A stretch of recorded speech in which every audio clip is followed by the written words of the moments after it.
Kuya Alan, napag-alaman ng kapitbahay namin na may mali sa spelling ng pangalan ng anak niya sa birth certificate. Kailangan niya po bang pumunta sa korte para maipatama ito? Yes or no? No. So malaking problema ito dati pa at alam naman po natin, mas technical at mas mahaba ang proseso sa korte. Kaya nga ang aming ama, si Senator Rene Compañero Cayetano, kinarir niya yan yung pag-change administratively. At sa present nating batas, mas primary na pumunta ka dyan sa civil registrar at dyan po aayusin yung pagkakamali sa pangalan. So wag lang substantial, no? Ang pagkakamali, for example, magbabago yung age o yung civil status mo. Pero kung yan po ay, let's say, Alan, na dapat single L, pero nandyan sa yung birth certificate ay double L, di ba? O kaya yan ay Mary, pero ang spelling niya Mary. So, pwede pong papalitan yan through an administrative process. Kuya Alan, may isa pa po pala akong tanong. Meron po akong kapitbahay na Chinese citizen. Ngayon po, pwede po ba siyang mag-file ng petition for change of name na dito siya pinanganak sa Pilipinas at matagal na po siyang naninirahan dito? Yes or no? Yes.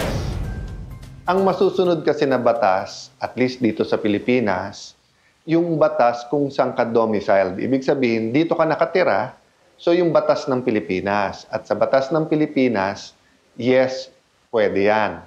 Ngayon, i-check mo rin doon sa batas ng iyong bansa. Kasi, for example, di ba, nag-change of name ka dito sa Pilipinas, pero foreign national ka, baka hindi palitan yung pangalan sa passport mo.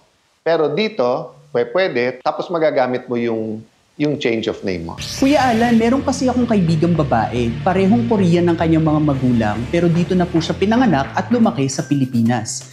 Kailangan pa po ba niyang pumunta ng korte para makapag-apply ng Philippine citizenship? Yes or no? No. Hindi mo kailangan dumiretso sa korte. 3 po ang proseso natin kapag gusto mo maging Filipino citizen.